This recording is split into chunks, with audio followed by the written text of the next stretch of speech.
Sleep better tonight, eh? We are standing by. And now we are live. This is the DLS Dallas Stars pregame show. Have you had enough of us yet? Yesterday's show, this morning's emergency pod, pregame and postgame. Need a day off. I think we have that tomorrow. Luddy's here. Sam is here, sort of, remotely. He's live. He's just not here. He's way over there. John is here. I'm here. Stars are in LA, way the other way. We're coast to coast tonight. Let's get the pregame show started. DLLS Dallas Stars right now.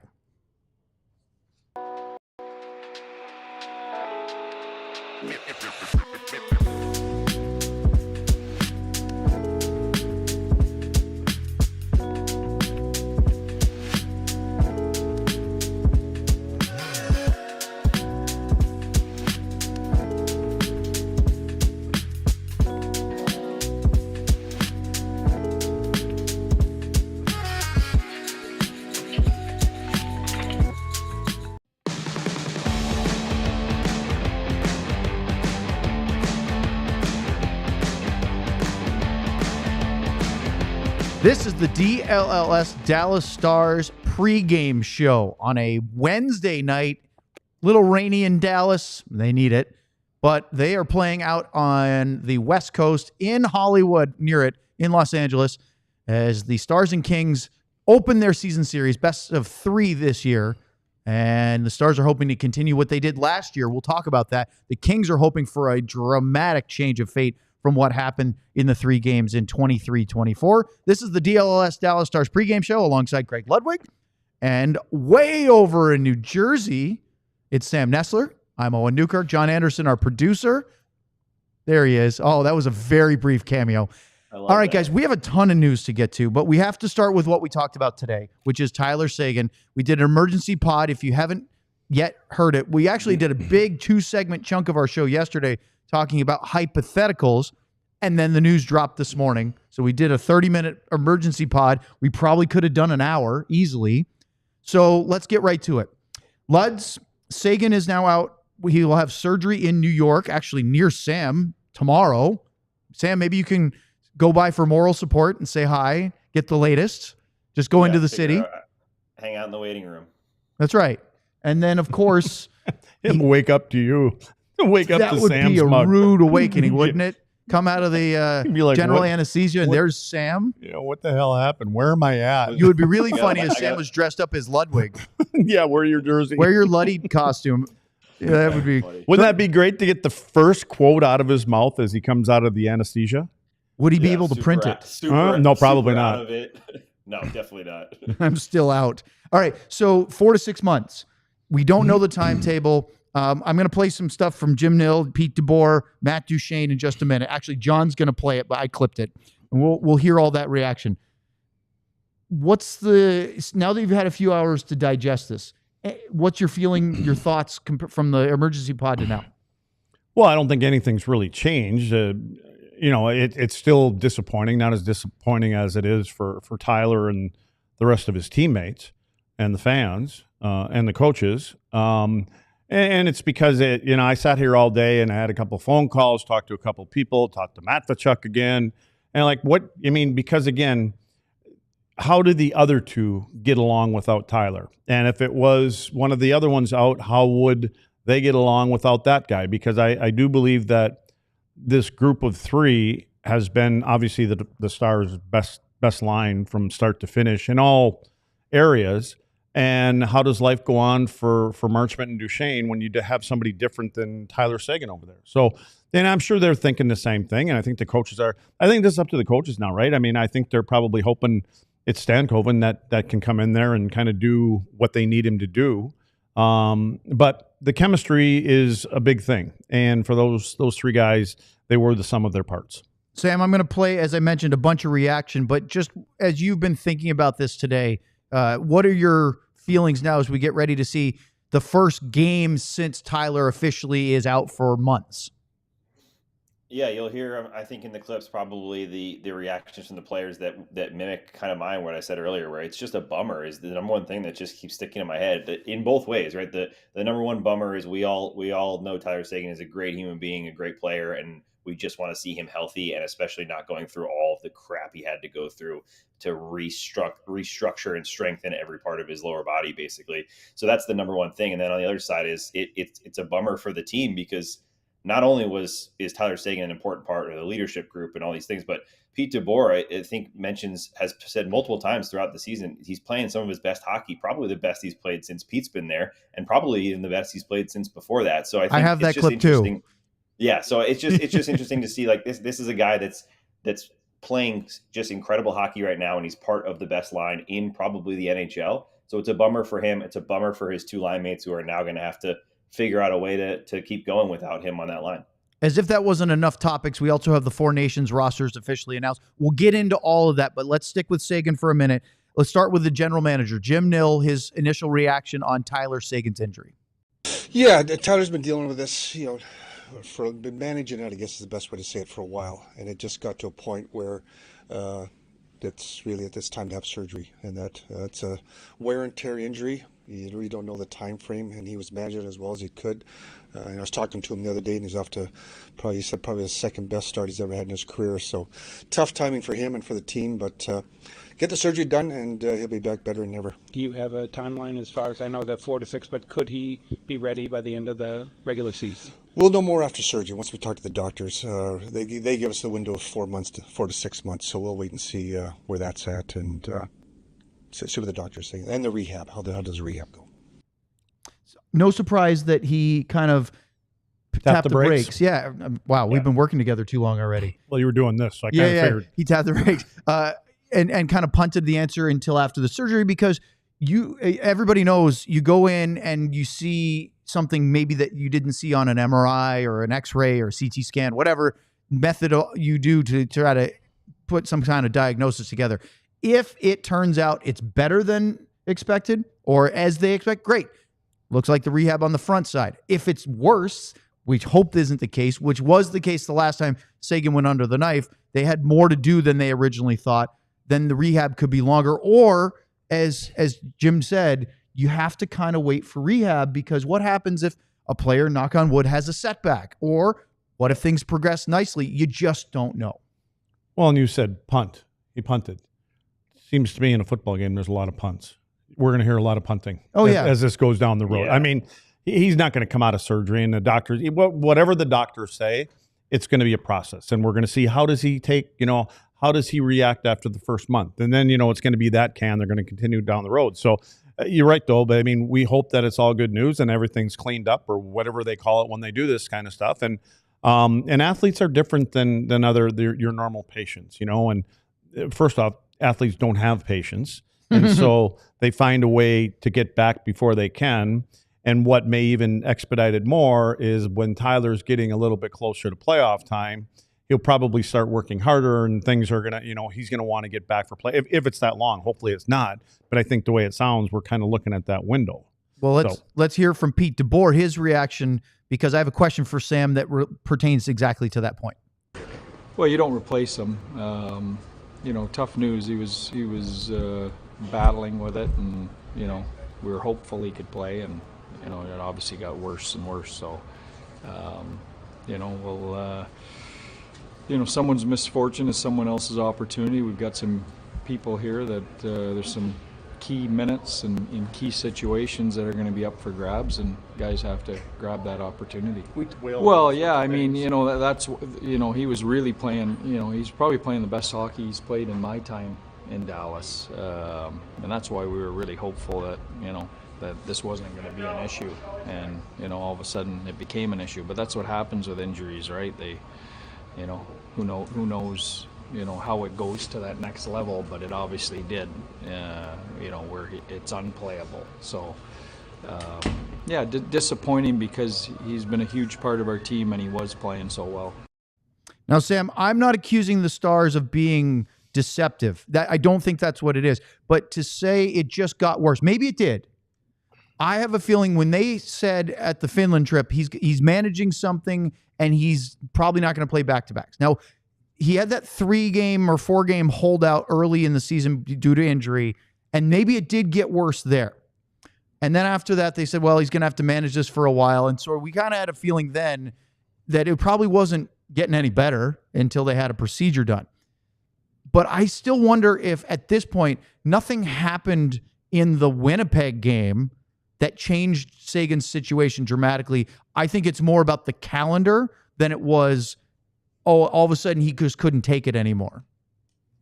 Yeah, no, I agree. I think that if they are being completely truthful about how that, because if you think about what Pete and Jim Nill said, Luds is using the word punt, and Owen, you said the same thing, kind of pushing it down the line.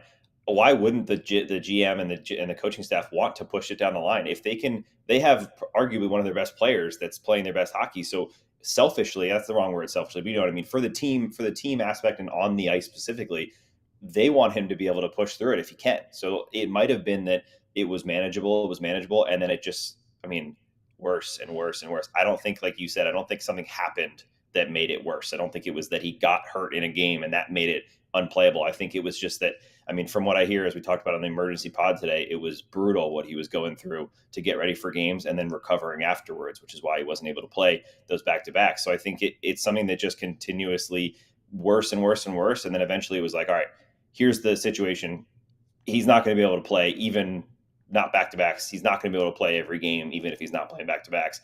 Or on the flip side, as you said, with the word deceptive or however you want to say it, it could also be that this was a plan and it stuck to the plan, right? Unless he got better, we're going to do something about it after, the 20-something games. And that could have been what happened. So it's a toss-up. But either way, I think they really wanted to push this away as fast as possible. And like we were, hope that it magically either went away or got good enough that he could push it through. Well, here's his line mate, Matt Duchene, today at their morning skate in Los Angeles, talking about the news of the day. I think for him, it's just take it one day at a time. I can't imagine, having a 4 to 6 month recovery period right now, especially with how well he was playing. And I think he knew that this was always inevitable at some point, and unfortunately it came quicker than we wanted it. But, he's been great this year. We're going to miss him. Well, hopefully he's able to get back for, if we're able to continue on our route and make playoffs and be where we want to be, hopefully he's ready to go for game 1 against whoever we're playing. And that was interesting. It came quicker than we wanted it. That means that, look, let's not sugarcoat this. They know going into the season that there might have been an issue here, maybe going to last year. But Luds, the question is, were they trying to stretch it because of how well he was playing? Or do you think this cutoff date of recovery was always the first focus on their radar? Yeah, and I think from Tyler's standpoint, if this wasn't, this is kind of the way I would think, if this wasn't a team that is playoff bound, I know the bottom of that boat can fall out, but sure, we don't see that happening. And not only just playoff bound, going deep. Contender. Yeah. If it wasn't, and if it was a team that, again, let's take Chicago, Anaheim, or whatever, one of these teams that probably he would continue to try to play, and you can do certain things that gets you through games. Or would you just have, after a month, said, nope, let's, well, I wouldn't have. I would have played until it fell off. But what I'm saying. No, but would the medical staff and the front office have gone to Tyler earlier if he wasn't playing well and say, let's get this done earlier, it'll give you more runway at the other end? I think the player knows when he's not contributing, and he's, it's obvious. But I think the way that he was playing, he was contributing. Yeah, my goodness. And so, but I do think that when the way to talk to Tyler and maybe convince him to try to do this now is, listen, we're going to be in the playoffs, and we need you to win a Stanley Cup with us. Mm-hmm. And that's what I mean. If it was a different kind of team, a different situation, you may try to play until you just couldn't take it anymore. So now you can kind of rationalize with him and say, listen, we need you as close to 100% as we can get you.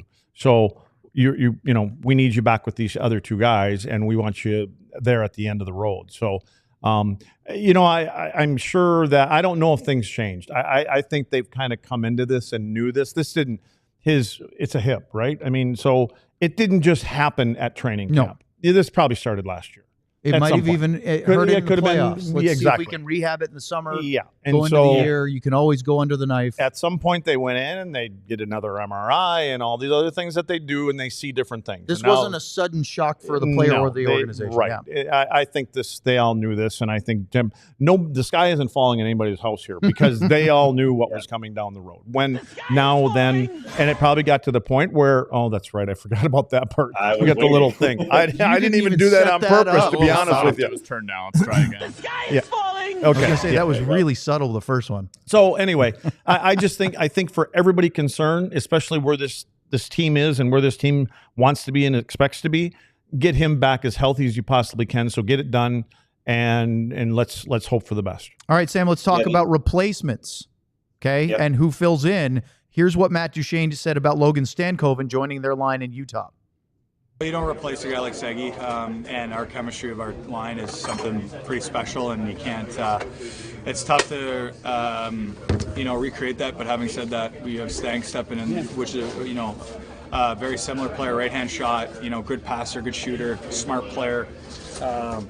There's no reason why we can't, I'm sure it'll look a little bit different because it always does, but at the same time, there's no reason we can't have the same success. And I felt like last game, the three of us played really well together. We had some really good looks. We could have had 2 or 3 easily. So it felt really good after one game. So, now you just want to keep building from there. And, a kid like him, the way he plays the game, he's really fun to play with. You're going to get pucks, and he's going to be a really good F1 on the forecheck, and a guy that can hound pucks, take pucks, and he's a tremendous passer as well. So he's going to be a great fit for Mush and I, and Mush and I are very lucky to be playing with him.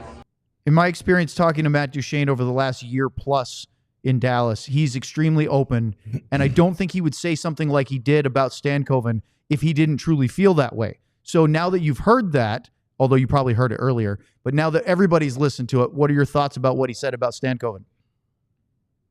He's right. First of all, Stankoven brings a lot of the same things that Seguin does, right? I think it was in the Utah game. We saw a bunch of those plays where Stankoven got in, helped out to win a puck, and then found that open ice, which is what Seguin's been so good at. I mean, how many times have we seen Seguin somehow wide open in a slot, shooting from a pass from Marchment, or backdoor, getting open on that spot? That's where hockey IQ comes in. That's where having the scoring touch comes in outside of the actual physical skills. It's the mental aspect of finding those lanes. And that's what, Matt Duchene is one of the best passers in the game, right? So, and Marchment has shown us this year that he is definitely not a slouch in terms of passing either. He's made some really impressive passes as well. So for Stankoven, I think the skills in terms of his scoring and his passing fit well with Seguin. The question for me is, and I'm curious if you are thinking this too, Luds or Owen, is Stankoven, they mentioned, Duchene mentioned it, he's a big F1, right? He's great at getting in there. He's a hustler. He loves to get in on the forecheck. Mason Marchment is also a very good F1, and that's probably his best aspect of his game. So that shift will have to happen a little bit, right? It's going to be Mason Marchment that's going to be playing that role more. So Stankoven's going to be able to be a little more free and maybe offensive and find those lanes and open up. But the thing I'm really interested in watching going forward is how long, I don't know if the leash is the right word, but I'm just going to use that, how long the leash is for this line and other lines now, because before it was like this line could have come out and had 10 bad games and they probably still would have stayed together because we know what they are. They're going to figure it out eventually. Now this is a totally different line.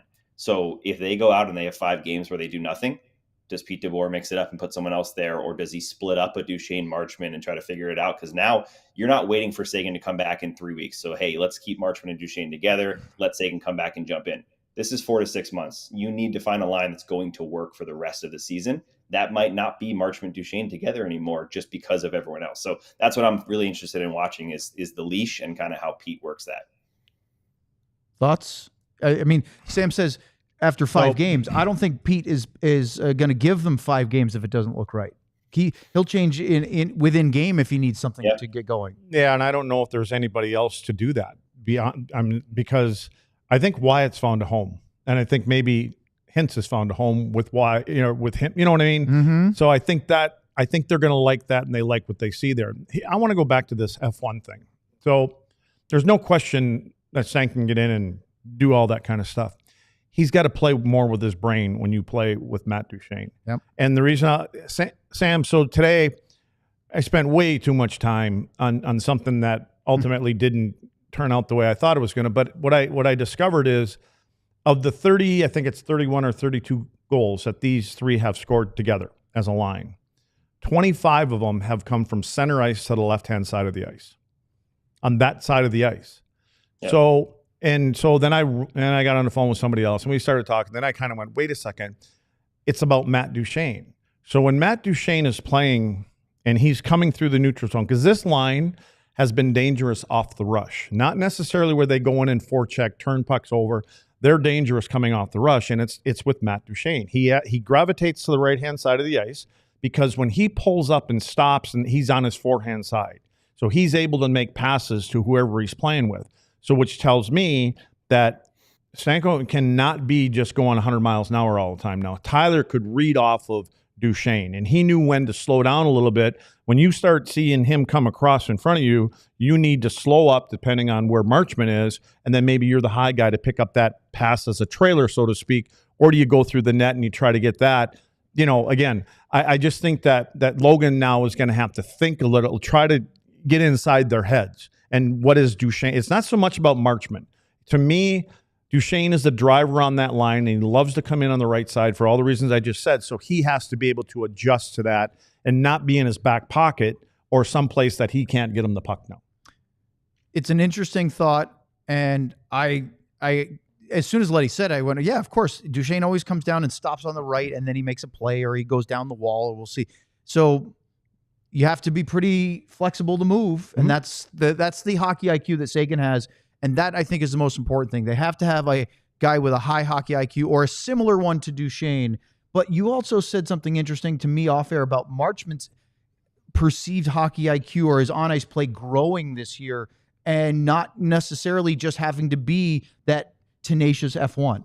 He's made more play. He's a different player for me this year than last year because he's making the plays now. And I think it's these two guys saying, listen, we don't have to be a dump and chase line. We can make tape-to-tape passes. We can be a little bit more, and I think they can be a little bit more risky, or however you want to phrase that, because it's working out more often than it's not. And I think when that happens, the coaches give you a little bit more freedom to play that way.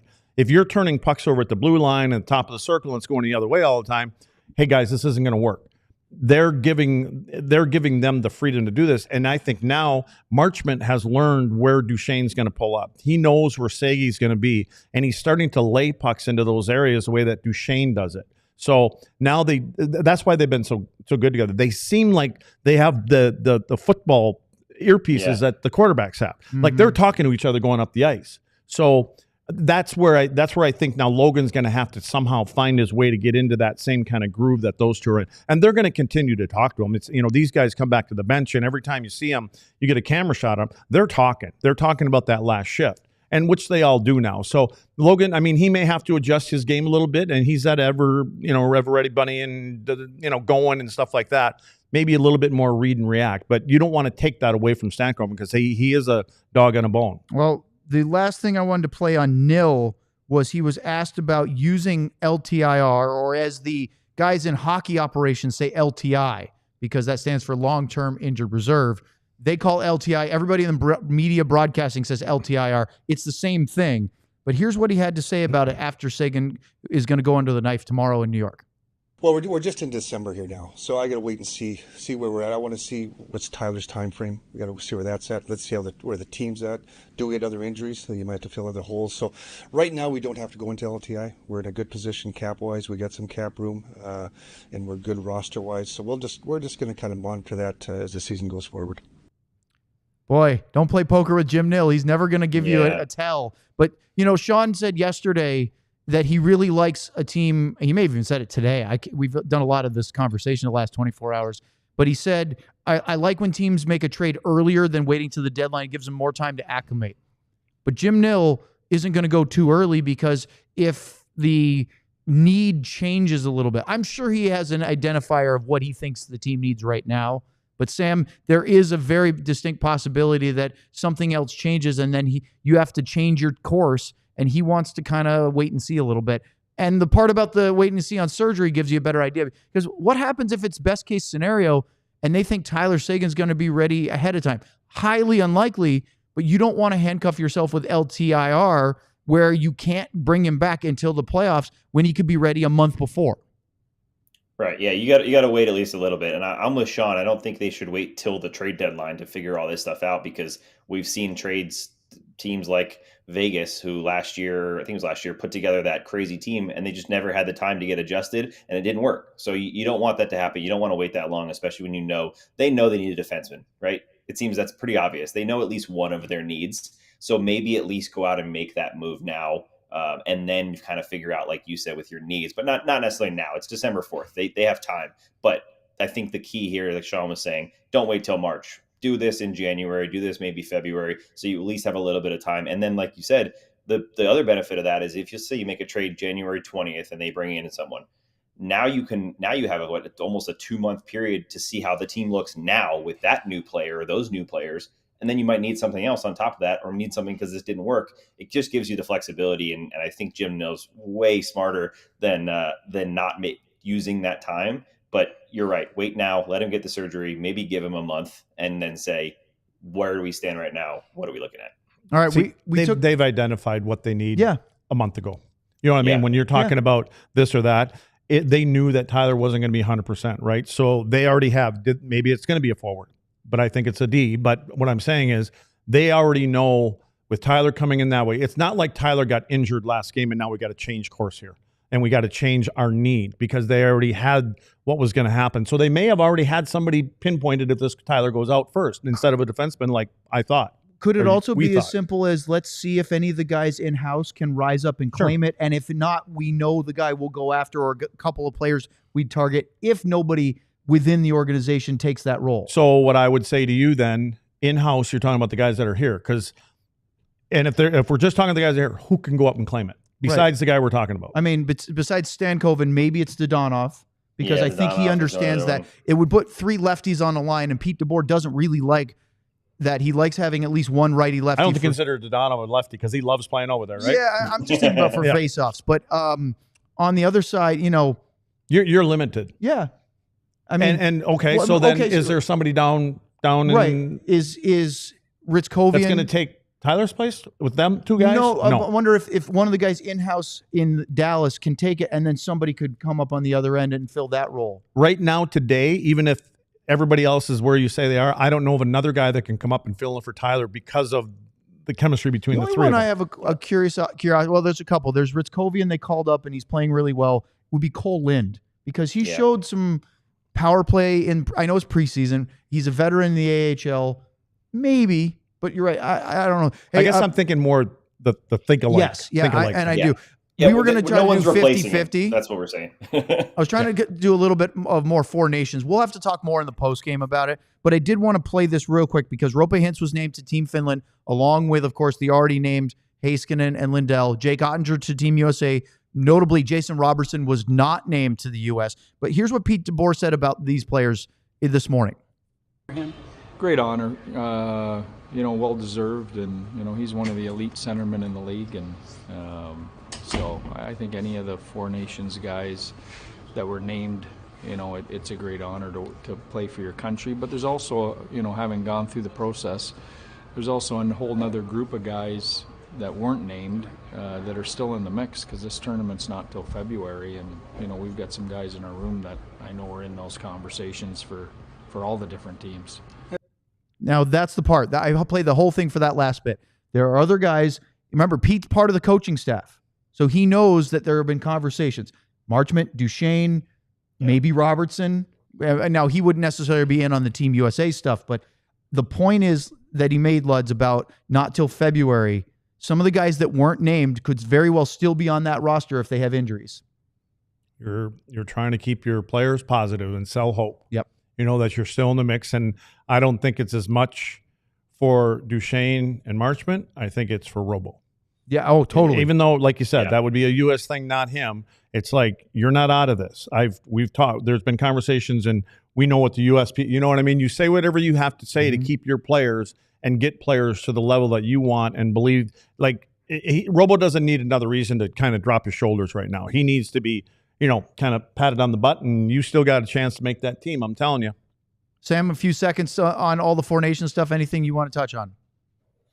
No, I wasn't really that surprised, as we talked about with Robo. It's if you're looking at this season, the only thing I was surprised about is what Sean talked about, is how big of a player he is, how much he's done in the past, how he's a superstar. He's a huge guy in the community. He's very marketable. So that was where I kind of thought maybe they put him on there and figured out. But Trocheck kind of seemed like he was the guy that maybe replaced him on that line. But excited to see basically the team Finland, Johnny Hakanpää also on that team. So Finnish Mafia reunited. But yeah, there you go. But the one thing I did want to bring up, since we're getting to the end of this game here, when we haven't talked about this game a single second, is watch number 14 for LA tonight, Alex Laferriere. He is from Chatham, New Jersey, my hometown, which is right down the street here. Went to my high school. And not just watching him for that, because I don't think you guys care about that, but he had 23 points in his rookie season last year, 81 games. This year, he already has 20 in the first 23, 24 games. So off to a heater, and he was playing on the top line a little bit. So just, and he's their best plus minus guy. Yep. Tells you a lot. They're, by the way, update for lines. Show the lines real quick. They are going with 11-7 tonight. So Lee will not play. And then there's the D for the Kings. Burrows will be the 7th D along with Movarar and Spence. Riddick gets the start. Kemper just came off IR. So Kings have been playing well, but they feel it's a measuring stick because they lost all 3 games to the Stars last year by a combined 13-3. They only managed to score 1 in each of the 3 games against Dallas. And I remember at the time, LA, of course, did make the playoffs. They were basically saying, we don't want to face the Stars. And they almost did until that last day of the regular season where Vegas dropped below them, because I think the Stars playoffs could have been very different if they had steamrolled through the Kings in 4 or 5 games instead of a best-of-7 against the Vegas Golden Knights. Watch this Kopitar guy. He's 37 years old. Age. And let me tell you, 37 years old, he's got only 68 shot attempts, 32 shots. That's it. So if you're playing against him, you might want to think he probably is a passer first. Don't just know he's a passer first. So, but I mean, at that age and what he's doing right now, leading the team in scoring and everything else, the guy just doesn't seem to age. He doesn't get any faster, but he still gets it done. 21 assists, 29 points, leading the team in both categories. And he's setting up the team Sweden named Adrian Kempe, who leads the team with 12 goals. Kempe made it. Kevin Fiala did not. But that just shows how well Kempe is playing right now for LA. All right, Sam, Luds, don't forget. Oh, yeah, one last thing before we forget, because we were so excited about Tyler Seguin. They've actually extended the 36 for 36 because of such huge demand. This is your second and final chance to join tonight, because this is it. Tonight is the absolute last chance to get this deal. You can join the diehard community at over 50% off your first year and experience the best we have to offer. Celebrate the community. We've already welcomed hundreds of new diehards this week. You can join now and be part of something special. And I saw the list that Bobby, our head of content, posted earlier today. There's like 24 people, at least names that I got, that signed up yesterday for that and counting, just for DLS. And by the way, we weren't excited about Tyler Seguin. We're disappointed, but we're excited. No. We're excited to have him back when he gets back. We got excited about the news and all the ramifications. Yeah, we're disappointed that obviously he's injured. So, all right, enjoy the game. It's on TNT and on Victory Plus. We'll talk to you right afterwards. We all silly like the mayor.